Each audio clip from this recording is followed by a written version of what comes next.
దేవుడు నాకు ఇచ్చినటువంటి ఆ అవకాశానికి మరియు రాష్ట్ర అసోసియేషన్ వారికి ధన్యవాదాలు తెలియజేసుకుంటున్నాను.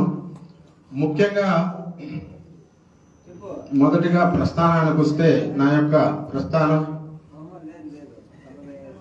1980 నుంచి 2000 సంవత్సరం వరకు ఒక కంపెనీలో పనిచేశాను. ఇది ఆర్గనైజ్ సెక్టర్ అంటారు. ఈ ఆర్గనైజ్ సెక్టర్లో నేను పనిచేస్తూ 19 వర్క్ చేస్తూ ఒక సైడ్ నైట్ టైం 2 సంవత్సరాలు నైట్ టైం కంపెనీలో వర్క్ చేస్తూ డే టైం అంతా కూడా ఇక్కడే గవర్నమెంట్ ఐటీ మన సిరికల్చర్ అక్కడ ఉంది. అక్కడ ఉండింది అప్పుడు. ఇప్పుడు ఎక్కడ నాకు తెలియదు. ఇక్కడ ఉంది పద్మావతి నగర్ లో. డైలీ ఈ విధంగా కష్టపడి నా కష్టాన్ని గుర్తించి అదే ఫ్యాక్టరీ వాళ్ళు నన్ను ఎలక్ట్రికల్ ఇన్ఛార్జిగా పెట్టుకున్నారు. నాకు ప్రమోషన్ చేసినారు. ఆ రోజు నుంచి 2000 వరకు నా ప్రస్థానం. 1980 నుంచి 2000 వరకు. ఈ మధ్యలో పార్ట్ టైమ్గా రైల్వే గూడలో ఉన్నటువంటి కృష్ణ లోకేష్ ఐటీఐలో నేను ఇన్స్ట్రక్టర్గా జాయిన్ అయ్యి అక్కడ వారిని 200 మందిని మంచి జెమ్స్గా తయారు చేసి ఈరోజు చుట్టుపక్కల ఉన్నటువంటి 5 మండలాలకి lineman, junior lineman, assistant lineman, substation operators, line ఇన్స్పెక్టర్లుగా గవర్నమెంట్ దాంట్లోకి ఉపాధి కల్పించినటువంటి నాకు అవకాశం ఆ రోజు జరిగినటువంటిది. 200 మందికి నేను నా ద్వారా ఐటీఐలో నేను కష్టపడినటువంటి ఆ కష్టాన్ని పిల్లలకు నేర్పించి వాళ్ళ ద్వారా 200 మందిని ఎలక్ట్రికల్ డిపార్ట్మెంట్లోకి పంపించడం జరిగింది. ఆ రోజుల్లో కూడా 1980 నుంచి 2000 వరకు ఆర్గనైజ్ సెక్టర్ లో ఉన్నటువంటి అసోసియేషన్ సభ్యుడిగా నేను నిర్వహించడం జరిగింది. అక్కడ నుంచి నా ప్రస్థానం 2000 నుంచి ఇండస్ట్రియల్ లేక్ రావడం. 2004లో ఇదే తిరుపతిలో సూపర్వైజర్ ఎగ్జామ్ రాస్తే దరిదాపు 80 మంది రాస్తే 80 మందిలో 4 పాస్ అయినాం ఆ బ్యాచ్ లో. ఇదే పాలిటెక్నిక్ సెంటర్ లో. అప్పుడు సూపర్వైజర్ పర్మిట్ తీసుకొని తర్వాత కాంట్రాక్టర్, బి గ్రేడ్ కాంట్రాక్టర్ గా చేస్తూ కొంత నా ప్రస్థానం అలా జరిగింది. ఇప్పుడు వరకు 2000 ఇప్పటి వరకు కూడా అదే ఇప్పుడు ఏ గ్రేడ్ లో ఉన్నాను. నెక్స్ట్ అసోసియేషన్ వస్తే 2009లో రైల్వే గూడలో ప్రైవేట్ ఎలక్ట్రికల్ వర్కర్స్ అసోసియేషన్ స్థాపించి అప్పుడు మాకు ఐకమత్యంగా ఉన్నామే కానీ మనకంటూ సపోర్ట్ అంటూ జిల్లా లేదు, రాష్ట్రం లేదని చెప్పని మేము ఎవరిలో మనం ఐక్యత కావాలని అంటే భారతీయ మజ్దూర్ సంఘ్ అనేటువంటి ఒక జాతీయ సంఘంలో మేము అనుబంధ సంస్థగా చేరడం జరిగింది. 2019లో 2018-17లో మన బాలరాజు గారు, మన శ్రీహరిరావు గారు రైల్వే కూడా రావడం జరిగింది. నేను ఎంతో మంది ఎలక్ట్రీషియన్లు వస్తుంటారు, నాయకులు వస్తుంటారు, కానీ ఏదో చెప్తుంటారులే మన వాళ్ళకి మనం చేసేటువంటి ఇప్పుడు న్యాయం చాలు, వీళ్ళు వచ్చి ఏం చేస్తారు అనేటువంటిది నా మనసుకి అనిపించింది. ఆ రోజుల్లో అనిపించి నిజంగా చెప్తున్నాను సమాముఖంగా వాళ్ళని నేను ఒక గౌరవం కూడా ఇవ్వలేదు. ఆ రోజు 2017లో శ్రీహరిరావు గారు, బాలరాజు గారు మా ఆఫీస్కి, అసోసియేషన్ ఆఫీస్కి వచ్చినప్పుడు ఇలాంటి వాళ్ళు ఎంతో మంది వస్తుంటారు పోతుంటారు అనేటువంటి ఉద్దేశంతో సరైనటువంటి అంటే నాకుంది, నాకు ఏముంది, జాతీయ స్థాయిలో ఒక భారతీయ మజ్దూర్ సంఘ్ అనేటువంటిది ఒకటి ఉంది. అప్పుడే నన్ను జిల్లా అధ్యక్షులుగా చేశారు కడప, ఉమ్మడి కడపలో. అప్పుడు ఆ టైంలో వీళ్ళు వచ్చినప్పుడు చూసినారు. 2019లో ఇట్లా సమ్మేళన సమావేశం జరుగుతుందంట విజయవాడలో అని మా వాళ్ళు అందరూ నా దగ్గరికి వస్తే, సార్ అందరూ కడప జిల్లా నుంచి అందరూ పోతున్నారు, మనం కూడా పోదామని అంటే, సరే మనం కూడా ఒక బస్సు తీసుకొని పోదామని చెప్పి అక్కడికి పోతే విషయము ఏంటి అనేది మాకు అక్కడ అర్థమైంది. ఎట్లా అర్థమైందంటే మన రాష్ట్రంలో మన కుటుంబం, ఎలక్ట్రికల్ కుటుంబం అనేటువంటిది ఒకటి ఉంది. కాబట్టి నేను కూడా రైల్వే కోడూరు కానివ్వండి ఖచ్చితంగా 100% మేము ఈ రాష్ట్రానికి జరిగేటువంటి మంచిలో మేము కూడా ఒక భాగం కావాలనేటువంటి ఉద్దేశంతో భారతీయ మజ్దూర్ సంఘానికి రిజైన్ చేసి private electrical workers association Andhra Pradesh private electrical workers association కి మేము సంపూర్ణ మద్దతు ఇచ్చి సహకరించి అన్నమయ్య జిల్లా కాకుండా ఉమ్మడి కడప జిల్లాలో ఉన్నటువంటి 16 బస్సులతో 2019లో మనం అక్కడికి పోయి 2019లో విజయవాడకు పోయి అప్పుడు అందరం కలిసినాం. అక్కడ ఎవరికి సమ్మేళన సమావేశం అంటే మీకు కూడా ఐడియా ఉంటుంది. ఆ రోజు నుంచి ఈ రోజు వరకు కూడా ఎంతో ఆర్నిశలు కష్టపడుతూ, ఒకటి ఐక్యమత్యం గురించి చెప్తున్నాను, ఎంతో కష్టపడి మనం ఎంత ఎక్కడున్నామో తెలియదు. మండల స్థాయిలో ఎవరు ఏ మండల స్థాయిలో ఎవరు ఉండేదో కూడా తెలియదు. మనకు మనమే పెద్దలుగా ఉన్నటువంటి రోజుల్లో ఈ రోజు ఉమ్మడి జిల్లా కావచ్చు, తిరుపతి జిల్లా కావచ్చు, ఈ జిల్లా కార్యవర్గ సమావేశానికి కారకులైనటువంటి ప్రధాన కారకులైనటువంటి రాష్ట్ర నాయకులకు నా హృదయపూర్వక ధన్యవాదాలు తెలియజేసుకుంటున్నాను. వీళ్ళ శ్రమ, దీంట్లో ఎంతో వీళ్ళ శ్రమ ఉంది. ఒక సమగ్ర సర్వే మండలం అనుకోరు, ఎండ లేదు, వర్షం లేదు, మామూలుగా అన్నిటిలో మనకు కావాలా రాష్ట్రాన్ని ఒక ఐకమత్యంగా మనం ఒక తాటి మీద నడపాలనేటువంటి ఒక దృఢ నిశ్చయంతో పట్టుదలతో మామూలుగా నడిపినటువంటి నాయకులు ఈ రోజు మన ముందు. ఈ కార్యవర్గమే కాదు, ఇటీవల పోయిన నెలలో జరిగినటువంటి డిసెంబర్ లో జరిగినటువంటి ఉమ్మడి కడప జిల్లా కార్యవర్గ సమావేశంలో కూడా ముఖ్య నాయకులు. భీమవరంలో జరిగితే అక్కడ కూడా ఉంటారు.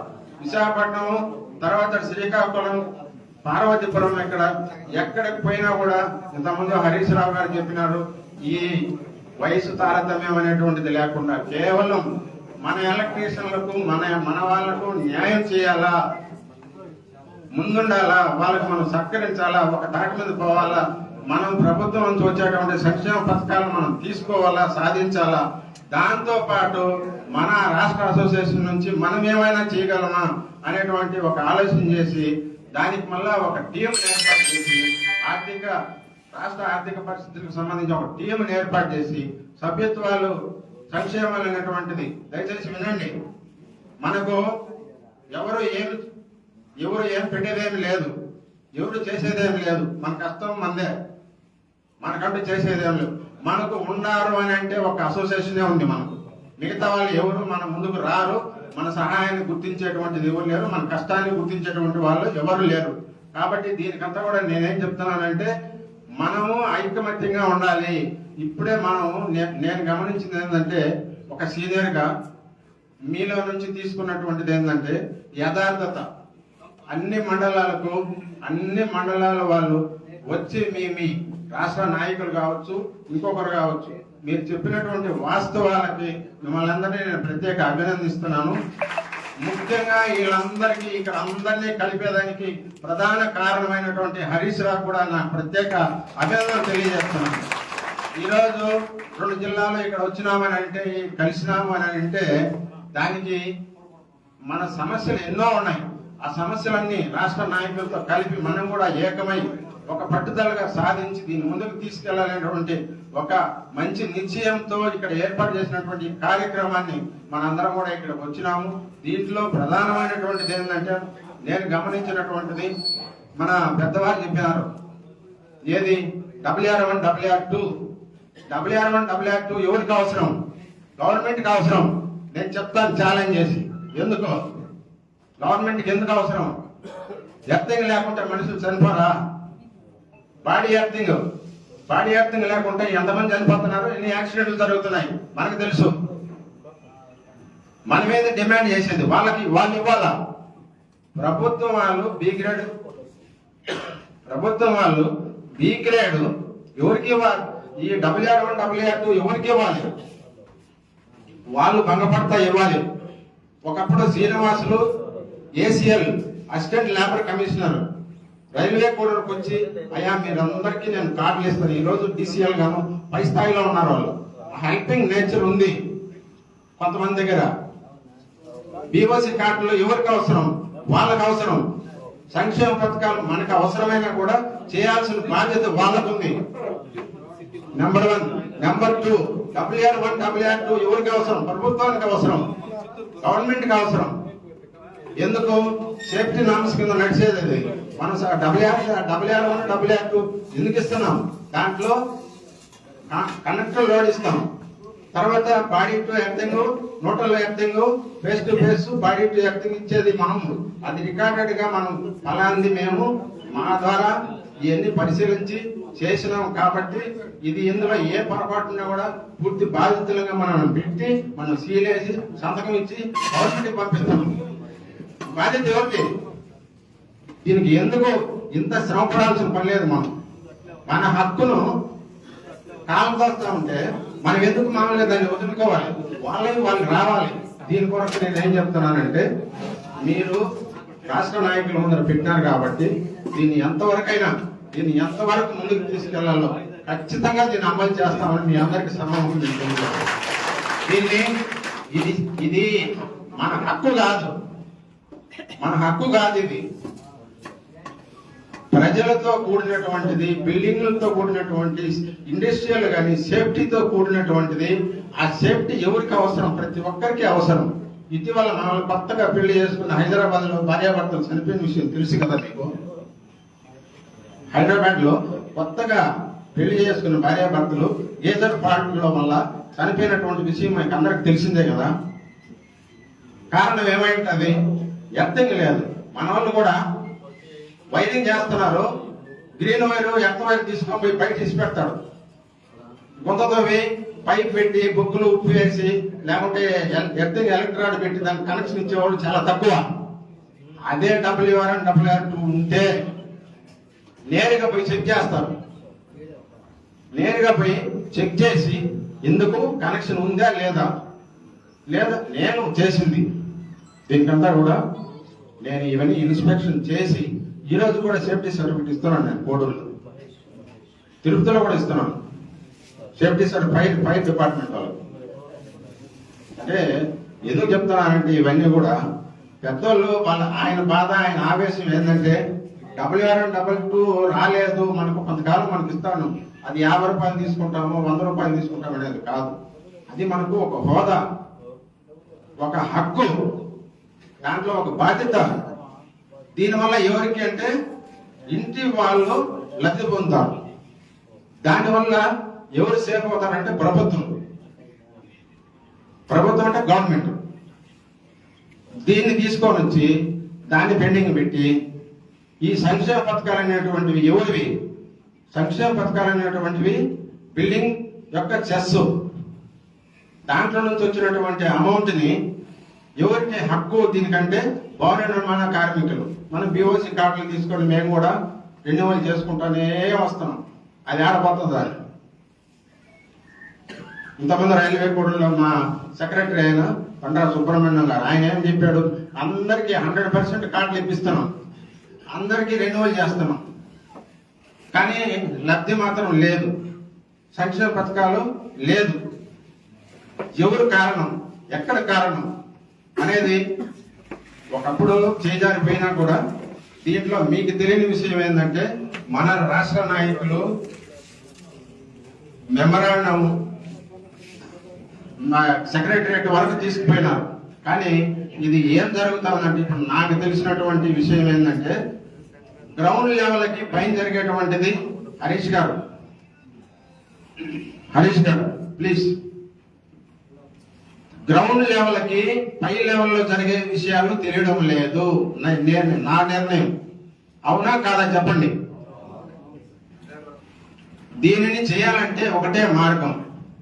దయచేసి జిల్లా నాయకులు గమనించండి, రాష్ట్ర నాయకులు గమనించండి, మండల స్థాయి నాయకులు ఇక్కడ ఉన్నారు. మీరు మండల స్థాయి నాయకుల నుంచి జిల్లా స్థాయి నాయకులను మీరు ఎన్నుకోండి లీడర్స్గా. జిల్లా స్థాయి నాయకులు, రాష్ట్ర స్థాయి నాయకుల్ని మీరు ఎన్నుకోండి. తర్వాత ప్రతి నెల మీటింగ్ పెట్టండి. ఇది ఇప్పుడు కాదు, మేము అసోసియేషన్ పెట్టినప్పటి నుంచి పేపర్ స్టేట్మెంట్ పాంప్లెట్ ఇచ్చినాం. నిజమా లేదా? మన సెక్రటరీ మోహనాచారి చెప్పండి. పాంప్లెట్ పెట్టి పేపర్ కేసి అందరికి చెప్పినాం మేము 1వ తేదీ పని చేయం, ఎలక్ట్రీషియన్ పని చేయం. మేము ఎంతమంది వచ్చినారు మా కాడికి? మాకు మంచి రోజు స్లాబ్ వేసుకుంటాం, ముందు రోజు చేసుకో, తర్వాత రోజు చేసుకో, లేకుంటే మా పని కంప్లీట్ చేసుకుంటాం, తర్వాత స్లాబ్ వేసుకోండి. ఇది ధైర్యం, ఇది పట్టుదల, ఇది ఐకమత్యం, ఇది మన దగ్గర ఉండాల. ప్రతి ఒక్కరు మీలో ఉండాలి. ఇది కేవలం రైల్వే కోడ్లు కాదు, ఇక్కడ ఉన్న మీరందరూ నాయకులే, వర్కర్లు కాదు, కార్మికులు కాదు, మీరందరూ నాయకులే ఇక్కడ ఉండేది. మీరు మీ వెనకాల ఉన్నటువంటి వాళ్ళని నడిపించాలంటే మీరు చెప్పే విధానం ఎట్లుందంటే, మా వాళ్ళు మా చెప్పిన మాట వినడం లేదు, వాళ్ళు రావడం లేదు మీటింగులకు, తర్వాత వాళ్ళు డబ్బులు ఇవ్వడం లేదు. దయచేసి తప్పుగా అనుకోవద్దు. రావడం లేదంటే ఏమైంటుంది చెప్పండి. మనలో ఎక్కడో ఒక చోట ఒక లోపం, ఆ లోపం అనేదాన్ని మనం సరిచేసుకొని ఖచ్చితంగా ప్రతి నెల మీటింగ్ పెట్టండి. మనకు డబ్బులు లేవు, మన ఆఫీసులో పెట్టండి, ఒక చెట్టు కింద పెట్టండి, ఒక బడిలో పెట్టండి, ఒక గుళ్ళో పెట్టండి, అందరిని పిలిపించండి, వాళ్ళ సమస్యలు పరిష్కరించండి, మీ నోట్ చేయండి. ఈ విధంగా చేసినాం మేము. చేసి మీకేం సమస్య, పక్కన భయపడాలి. మీరు అంటారు మామూలుగా ఎవరు ఎక్కడో ఏరే రాష్ట్రం నుంచి వస్తున్నాడు ఎలక్ట్రీషియన్. మనం కరెక్ట్గా ఉంటే పక్కన మన దగ్గరికి రాను కూడా రాడు. అసలు బిల్డర్ కూడా మామూలుగా వేరే వాళ్ళని పెట్టాలని కూడా భయపడాలి. మన అసోసియేషన్ కేవలం తిరుపతి కాదు, మండలం కాదు, పాకాల కాదు, Andhra Pradesh private electrical workers association. తర్వాత మన వాళ్ళు చేసే పని వాళ్ళు బాధ్యతలుగా వాళ్ళు చేస్తున్నారు. ఏం చేస్తున్నారు? ఈరోజు ఆల్ ఇండియా ఎలక్ట్రికల్ ఫెడరేషన్ అని అంటే సౌత్ ఇండియాలోనే మనము ఒక పేరుగాంచినటువంటి రాష్ట్రం ఆంధ్రప్రదేశ్ గా మనం అక్కడి నిలిచినాం. మనం ఏం చేస్తున్నాం? మన జిల్లా మండల స్థాయిలో మనం ఏం చేయగలుగుతున్నాం? మనం చేస్తే మనం డెవలప్మెంట్ ఉంటే ఆటోమేటిక్ గా జిల్లా డెవలప్మెంట్ అవుతుంది, జిల్లా నుంచి రాష్ట్రం డెవలప్మెంట్ అవుతాం. మేమందరం కోరుకునేది అదే. మీరు సంతోషంగా హ్యాపీగా ఉన్నప్పుడే రాష్ట్ర నాయకులకు నిద్ర వస్తుంది. అంతవరకు వాళ్ళకి నిద్ర కూడా రాలేదని సభాముఖంగా నేను తెలియజేస్తాను. దానికి మీ అందరి కృషి ఈ రోజే మీరు ఏం చేస్తారంటే, మీ ఐకమత్యంగా నేను చెప్పినటువంటి ఈ సలహాలు తీసుకొని మీరు ప్రతి నెల మామూలుగా 1వ తేదీ మీటింగ్ పెట్టండి. 20 మంది రాని, సారీ ఏమనుకోవద్దు, టైం అయిపోతుంది భోజనానికి. 20 మంది రాని, 50 మంది రాని. ఇది మేము కారులో వస్తా అనుకున్నాం, మేము వస్తాం, మా టీం అనుకుంటున్నాం. నెక్స్ట్ జనవరి 27. ఇంకొక విషయం మీకు చెప్తున్నాను, ఈ సంక్షేమాలు సభ్యత్వాలు ఒక టీం ఏర్పాటు చేసి కమిటీలు మొత్తం అంతా కూడా కమిటీ సభ్యులు జాయిన్ కావాలని రాష్ట్ర నాయకుల యొక్క నిర్ణయం మేరకు రైల్వే కోడూరులో 100% 21 మంది సభ్యత్వాలు తీసుకొని 21 మంది ఐడి కార్డులు. ఇవి మీ దగ్గర ఐడి కార్డులు వచ్చినాయా? రైల్వే కోడూరు ఒకసారి పైకి లేకుండా ఈ లేదు సార్, అవన్నీ ఆంధ్రప్రదేశ్ రాష్ట్ర ప్రైవేట్ ఎలక్ట్రికల్ వర్కర్స్ అసోసియేషన్ ద్వారా వచ్చిన ఐడి కార్డు. ఈ విధంగా 21 మంది కమిటీకి రైల్వే కోడూరు వచ్చింది. 100% మీరు కూడా 100% మీరు కూడా చేసి మనలో మనమే ఐక్యతను పెంచుకొని మనలో మనమే సంక్షేమాలు సంపాదించుకొని మనం అభివృద్ధి చేసుకోవాలని ఈ సభాముఖంగా మామూలుగా మీ అందరికీ తెలియజేసుకుంటూ నాకు ఇచ్చిన అవకాశానికి ప్రతి ఒక్కరికి ధన్యవాదాలు.